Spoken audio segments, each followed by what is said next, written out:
Previously on the Trey King Show. That was my Dante. Yep. Just starting the third grade. On his second day of third grade at Oak Ridge Elementary in South Sacramento, 8-year-old Dante Daniels didn't make it to school. He would never make it here again. This guy beat my grandson with a hammer down to his spine. They couldn't save his brain. Early in the morning on September 1st, investigators say his mother's ex-boyfriend, 23-year-old DeAndre Cheney Jr., attacked Dante with that hammer. A criminal complaint alleges he also used lighter fluid. 6 days later, Dante died. But remembering him He was a little. brings a smile to his grandmother's face. He was a lot sensitive. He didn't play with the kids that were rough. He didn't. He played baseball. And in his final moments awake, Small as he was. Monique Brown says that the 8-year-old was a hero, showing incredible courage in the face of his accused killer. Trying to save his sister. And that's why he was beat the worst. The criminal complaint states that Cheney Jr. murdered Dante while he was engaged in the crime of committing a lewd act on his sister. At some point, investigators say Cheney Jr. turned the hammer and a knife on her, as well as her mother. Brown wants the community to see how Cheney left them for dead.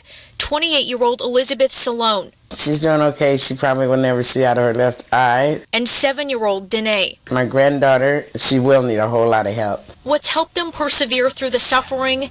These cards, flowers, and candles from the community.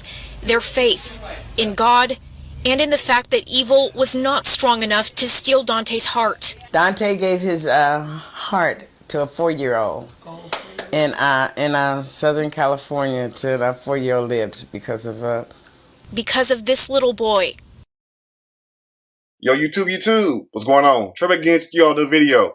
Hope y'all having a very great day. Hope y'all having a very great week. My day is going absolutely great.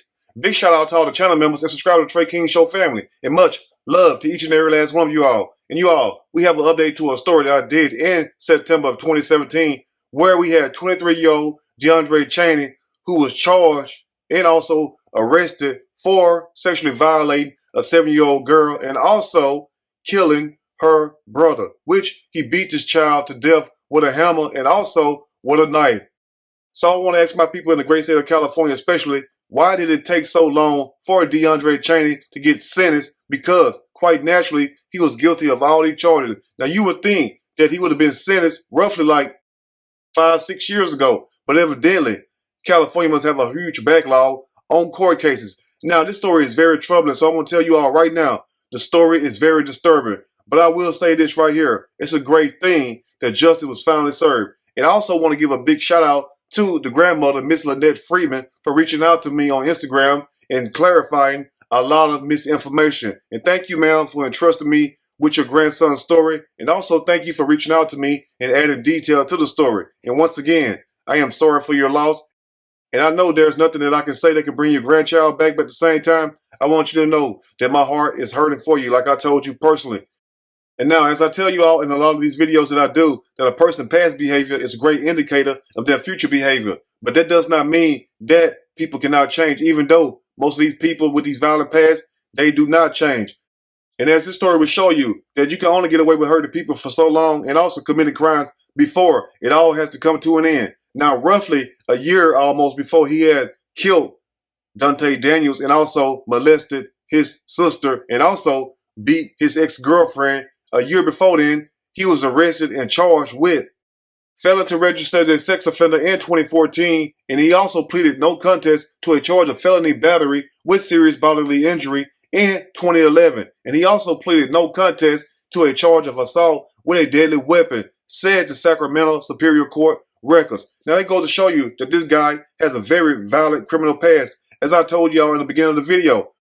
And his criminal record stretches back years before these charges I just read out. It says in his court records that he was charged with second-degree robbery in 2007, RAPE, you already know what that means, and forced or copulation in 2007, where he was also charged with forced or copulation in 2008. Lou acts with a dependent adult as a caretaker in 2008. So that means that he had sexually violated somebody that was mentally or physically disabled. Now, think about this, family. He had to be around 13 or 14 when he was catching these other charges. So really, this guy is lucky to be living and even walking around. even though he is in prison. But you got to ask yourself today, family, why was this man allowed to be on the streets if he already committed all these charges? Now, you would think that he would have been locked up till he was around 25, 30 years old. I'm not sure what's the age limit on juvenile life in the state of California, where if you're a juvenile and you get charged with multiple felonies, as in this case, serious felonies, robbery, sexually violating women, and also sexually violating somebody that's mentally or physically disabled, you would think they would have had his ass locked up till he was around 25 or 30 years old. So I'm led to believe that his ex-girlfriend Elizabeth did not know anything about his criminal past, because what kind of person is going to bring somebody that's already a sex offender, who's been charged and convicted as a sex offender in 2014, what kind of person is going to bring that man around their children? So evidently, Elizabeth, bless her heart, she did not know what type of person she was dealing with. That's why I tell you all in these videos, be careful who you align yourself with. And now I know some of y'all are asking yourself, well, Trey, how did this incident go down that night? What exactly took place? And how was the ex-boyfriend able to come around these children if he's the ex? And like I tell y'all, your ex is your ex for a reason. Now the story goes that Elizabeth had to take her brother to work around 3:30. So she got DeAndre Chaney to watch the children for like roughly 40 minutes or something like that until she dropped her brother off and came back home. Now, it says in court records that Elizabeth came back to the house around 6:10 a.m. that morning. And when she opened the door, she heard one of her children crying. So Elizabeth hearing her child crying, quite naturally, she's going to go toward that child where that child is at. And as the mom was making her way to the child that was crying, that's when DeAndre Chaney snuck her from the back and hit her in the head with the hammer. Now, I'm not sure how many times he hit her in the head with the hammer, but the story goes that she was able to flee eventually. And she went to a neighbor, where the neighbor seen her bleeding and crying hysterically, dialed 911, and that's how the police was notified. 23-year-old DeAndre Chaney Jr. is accused of beating 3 people with a hammer this morning in a home on Melinda Way near Florin and Franklin Roads. The victims, a 7-year-old girl, an 8-year-old boy, and an adult woman. All 3 suffered major injuries. And the story also says that while the mom was at the neighbor's house, that's when DeAndre Chaney took the car keys and also took the car and fled. And as you all see this map, he was able to flee almost 300 miles away to a city called Winnemucca, where he was spotted by Winnemucca police on an Amtrak train. Now, after the police spotted him, that's when he jumped off the train and fled. He went to a nearby Indian reservation, and that's where they caught him. Not that day, because remember, that day was Friday. Now, they caught him early Saturday morning around 7:30, 7:50 a.m. that morning, where they found him hiding, yes, in somebody's backyard, in a shed under a tarp. But this is a guy that's supposed to be a stone cold killer, a person that's out here sexually violating women and children and also disabled people. But family, what's so crazy about this story and other stories that I have done in the past is that when the police show up, these tough guys, these criminals, they totally bow down. A lot of them do not go toe to toe with the police, but at the same time, they got a lot of smoke, a lot of violence for you. But when the boys in blue come, guess what? They hide and they run like chickens. Now, where are the gangsters at then? That's what I want to know. But at the same time, you got to ask yourself this right here. What type of person dates a woman and then sexually violate her 7-year-old daughter? And then when the little boy stand up to him, because that's the reason why he was killed, he stands up to DeAndre Chaney. You want to beat the boy in the head with the hammer all the way down to his spine and then use a knife and then use lighter fluid? What kind of demon is that? Trying to save his sister, and that's why he was beat the worst. And now in closing, I have one question I want to ask you all. If you was the judge, would you have gave DeAndre Chaney 158 years, or would you have demanded that he receive the death penalty? I know me personally, I would have demanded the death penalty, and then when he died and came back, I would have gave his dumb ass the death penalty again. Because people like this should not be able to live amongst us. And the only thing this 8-year-old boy, Dante Daniels, was trying to do was stand up for his sister, just like anybody else who have a little sister.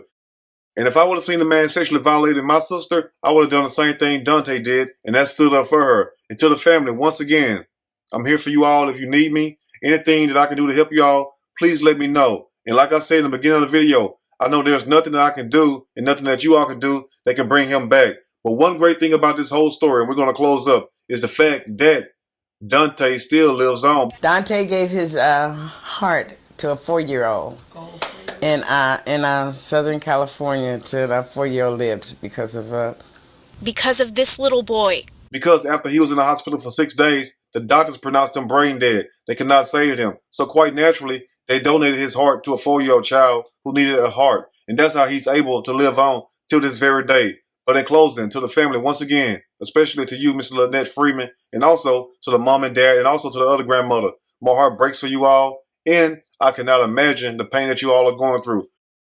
But I want you all to know one thing, and I'm sure you all already know this, is that Dante died a hero. And may his soul forever live on. As long as this show live on, and as long as other people live on that has a caring heart, he will also live on too. But anyway, you all let me know what you think about this story. If there's anything I may have missed or misinformed, which is not my true intent, please let me know in the comment section, or you can email me. We can talk about it more there. If you like the video, push that like button. If you like the video, subscribe to the channel. Become a channel member. Also share the video with your family and friends. Till next time, you all stay blessed. And I will see y'all soon on next Trey King Show. And guess what? I'm out.